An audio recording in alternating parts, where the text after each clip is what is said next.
Hello everyone.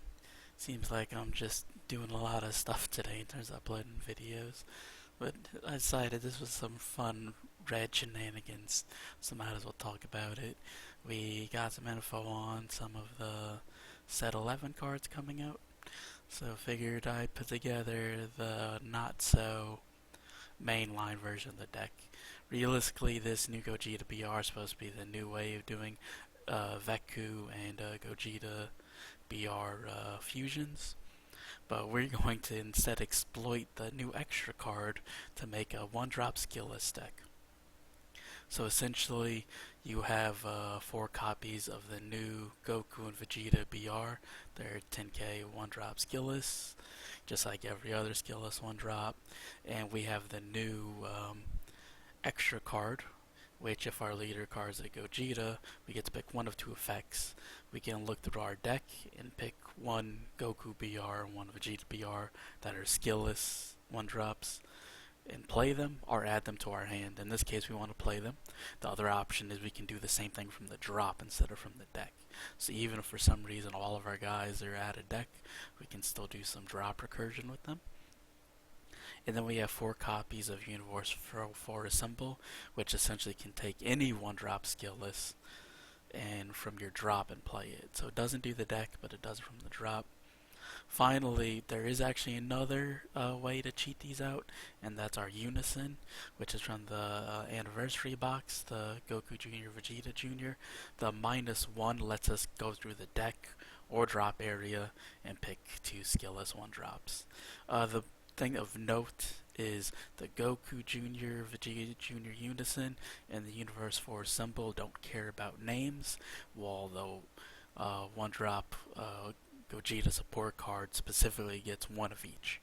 So in a way it's less flexible, but it also, since you go through the deck, that's pretty nice. Basically that's our main thing, is we want to get as many of these one-drops out as possible. Our leader, instead of drawing when it attacks, we get to take up to 1 life, which I mean we're going to take a life near the beginning of the game most of the time. And we get to look at the top 7 of our deck and pick a 1-cost mono red extra card and add it to our hand. We have 10 cards, 8 that we want to hit. If you want to think about statistics, opening one of our 1-drop extra cards, at least one of them, is a 67% chance. Let's say we don't open any of them. Looking at the top 7, we're looking at like a 85% chance of hitting one of the 2. And then if you count our other 2 extra cards, overall we have a 92% chance of hitting with our ability. So it's not a 100% chance of not whiffing, but I mean it's good enough at 92. You're also taking the life, which is like drawing a card for the turn. We have a random upside of an occasional using a Unison skill to draw a card. And then our Awaken, it lets us do an untap 2. On the other side, he's a double striker. He gains 5k when he swings and he draws. And then he also has a random Unison upside for drawing a card. So for the rest of this deck, we'll go over real quick before we go into the proper combos. We have the 2 after image, which 2 other extra cards. We picked it because it's a sparking negate. If we need to, we can protect our little 1-drops on board our leader. Realistically, we're using this to protect our 1-drops so that we don't have to keep reanimating them. And it lets us get our self-awakening. 3 copies of Frieza's Death Embrace. I love this red card, especially so we're going to be swinging a lot of 10ks. It's another way to just get those 10ks in for damage. It's a cantrip, it's a mana sink, because realistically we're using 1 mana per turn to do most things. 3 copies of the Draft Box 5 U11 boy. It's another cantrip if you play it. It has a from drop warp for free. So if it's in your drop area, warp it and pick 2 of your red skillless 1-drops from your deck and send them to your drop. So it's another way of filtering the deck. We're getting our skillless cards out of our deck since they're bad draws. So it lets us turn on our U4. The issue is it needs to be on our drop first, so we either need to do some sort of combo with our leader at some point to get it there, or let our opponent kill it, but they're probably not going to kill it.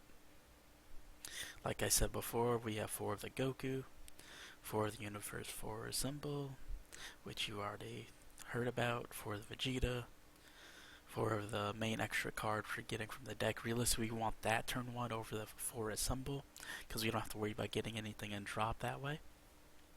3 copies of Tau, just because we are making a wide board, gives us another 15k swinger, just to help with pushing damage. It can be cut if you really want to. 4 copies of another Draft Box 5 card, which it has Barrier. He's only a 5k, and you can only have 1 out at a time. This is like before Unique, basically, at a perma where you can only have 1 in play at a time. And he has a active main. You can tap him, and you get to ready all of your 1-drop red cards.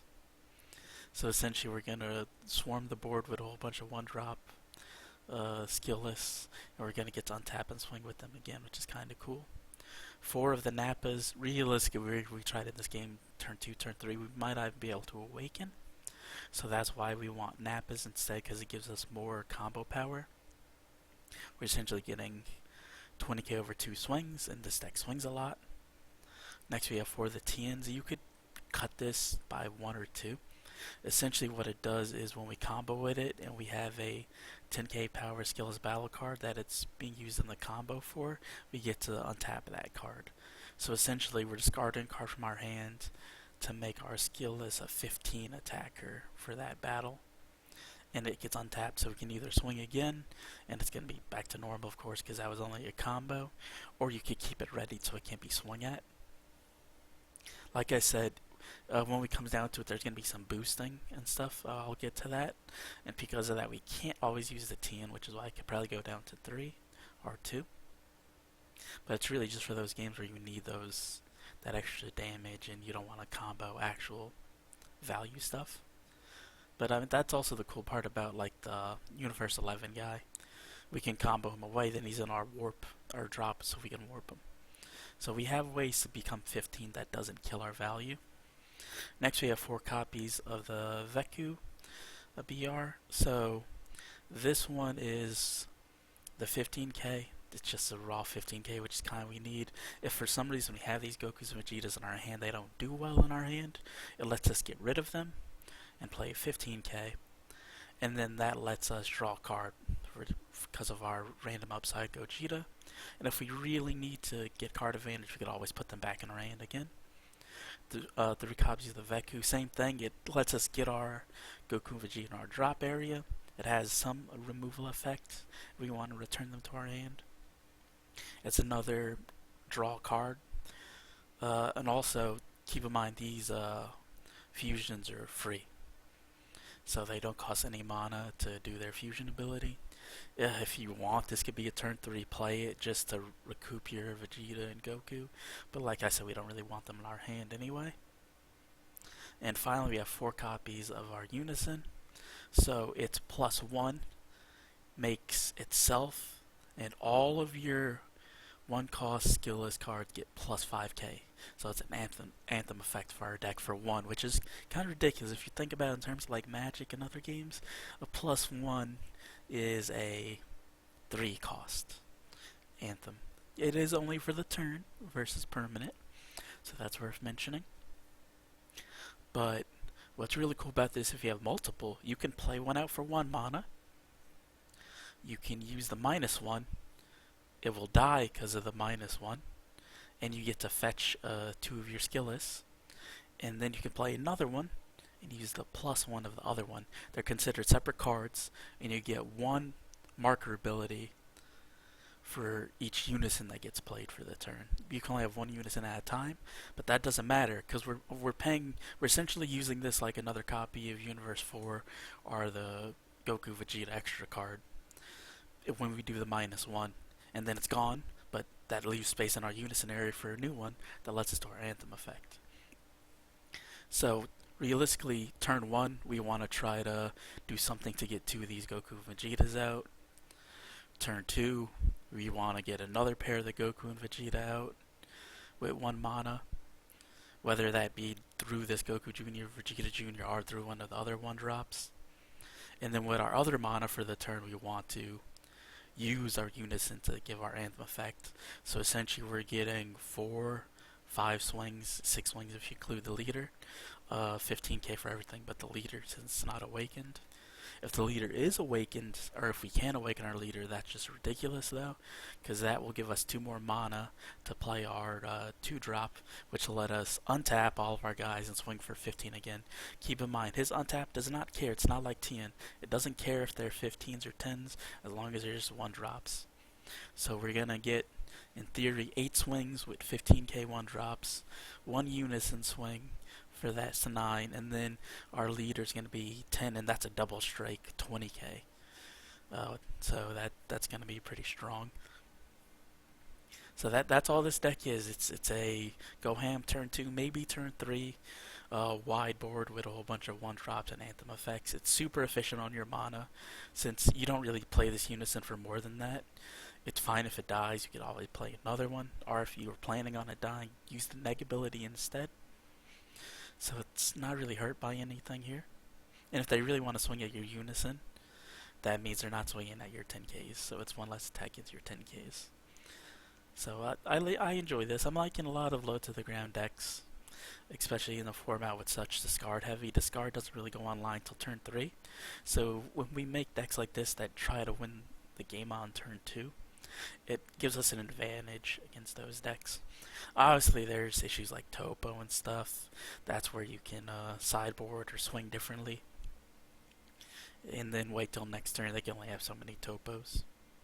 And even if someone has a lot of negs, this deck recovers from your drop area so easily that that's not even a punishment either.